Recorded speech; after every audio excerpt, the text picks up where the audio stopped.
अनेकांच्या पोटातील ओठावर येणाऱ्या गुपितांची बिनधास्त मांडणी करणारं बातमीपत्र।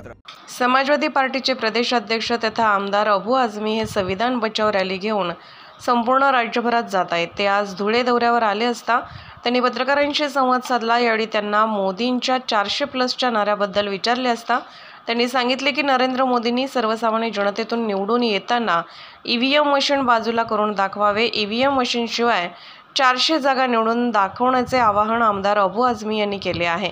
देशातील संविधान वाचवण्यासाठी आपण सतत प्रयत्न करत राहू, मात्र या देशातील मुस्लिमांचे नाव असणाऱ्या गावांची नावे बदलवली जात आहेत। यातील अनेक गावे मुघलांच्या काळात हिंदू धर्मावर आधारित होती, मग ती मुघलांनी बदलली नाही, फक्त मुसलमानांना टार्गेट करण्यात येते। महाराष्ट्रात 36 जिल्ह्यांपैकी फक्त 3 जिल्ह्यांना मुस्लिम नावं होती आणि आता देखील ती बदलली गेली असून गावांची नावे बदलण्यामागे यांची द्वेषाची मानसिकता असल्याचा आरोप अबू आझमी यांनी यावेळी केला।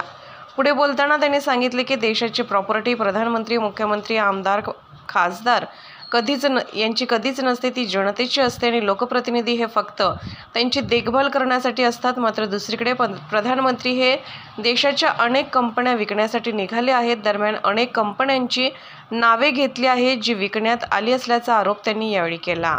इस बारे में क्या कहने वाले? हाँ, ये अच्छा सवाल पूछा आपने।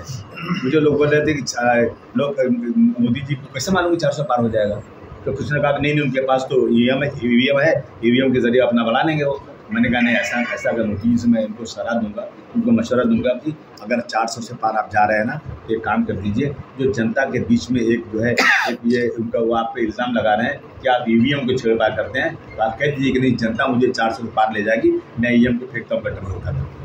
2014 के पहले हमारे नेता जो हैं, हमारे आदरणीय नरेंद्र मोदी साहब, वो गुजरात में थे। वो गुजरात से 2 लोग निकले, गए दिल्ली। मेरे भाई एमआईएम के लोग हैदराबाद से निकले, पूरे देश में गए। क्यों गए? तो मुसलमानों की हालत बहुत ख़राब है। मैं पूछता हूँ सबसे कि क्या 2014 के बाद मुसलमानों की हालत सुधर गए और ख़राब हुए? देश के संविधान को बचाने के लिए कोशिश करेंगे, कोशिश करते रहेंगे, देखते क्या होता है, लेकिन हालात देश के बहुत ख़राब हो चुके हैं। शहरों का नाम बदली किया है। मुग़लों का राज था यहाँ पे।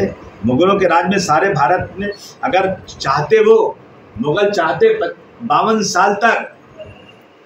साल तक औरंगजेब रहमतुल्लाह अलैह घोड़े पर थे। और उस ज़माने में, आज आप कुछ भी कह लीजिए, जो कहना कह लो, लेकिन उस ज़माने में भारतवर्ष सोने की चिड़िया था। गांव-गांव में लोगों के पास सोना था। और इसके बाद जो है भारतवर्ष की जो सीमाएं थी वो अफगानिस्तान और बर्मा तक मिली हुई थी। और आज जो अगर इतने जालिम थे वो लोग, आज के कहने के हिसाब से हिंदुओं को मारते थे, मंदिर तोड़ते थे, तो मेरे भाई एक भी नाम जो शहरों का है ना, वो हिंदू नहीं रहता, वो बदल दिया जाता। आज जो रामपुर कब बना है? रामपुर बना है मुगलों के राज में। सीतापुर कब बना है? मुगलों के राज में बना है, लेकिन नहीं किया गया। अयोध्या कब बना है? मुगलों के राज में बना है, लेकिन नाम नहीं चेंज किया गया। अब ये लोग आने के बाद रामचरितमानस मुगलों के ज़माने में लिखा गया है। और अब महाराष्ट्र में 3 ही जिला है मुस्लिम नाम पे। 36 जिले हैं और 3 नाम मुसलमानों के नाम। एक नाम था औरंगाबाद, दूसरा उस्मानाबाद, तीसरा अहमदनगर। बर्दाश्त नहीं है।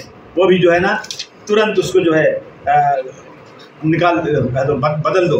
ये इस तरह की जो इनकी आज वो है ना मानसिकता है, वो नफरत की मानसिकता है। मैं समझता हूँ ये चीज़ें देश में ख़त्म होना चाहिए दोस्तों। मुल्क की प्रॉपर्टीज़ जो होती है ना, वो किसी प्राइम मिनिस्टर की नहीं होती, किसी मुख्यमंत्री या किसी एमपी या किसी एमएलए की नहीं होती। ये जनता की प्रॉपर्टी है। सरकार जिसकी बनती है वो कस्टोडियन होता है इसके देखभाल के लिए रखा जाता है। परंतु मुल्क की सारी प्रॉपर्टीज़ बेची जा रही हैं। अब मेरे पास लिस्ट है, ये 2022 की लिस्ट मैंने बनाया था कि प्रॉपर्टीज़ बेच दी गई। HLL लाइफ केयर ये बेच दिया गया, जिसमें सरकारी नौकरियां मिलती थी। हिंदुस्तान एंटीबायोटिक्स लिमिटेड बिक गई। प्रोजेक्ट एंड डेवलपमेंट इंडिया बेच दिया गया। इंजीनियरिंग प्रोजेक्ट इंडिया लिमिटेड बिक गया। पवन हंस लिमिटेड बिक गया। VNR कंपनी लिमिटेड बिक गई। सेंट्रल इलेक्ट्रॉनिक्स बिक गई। एयर इंडिया बिक गई। हवाई जहाज बिक गया। प्लेटफॉर्म बिक गया। एयरपोर्ट बिक गया। ये सारी लिस्टें बिकने वालों की है। बेधड़क निर्भीड बिनधास्त मांडणी करणारा खबऱ्या लाईव्ह।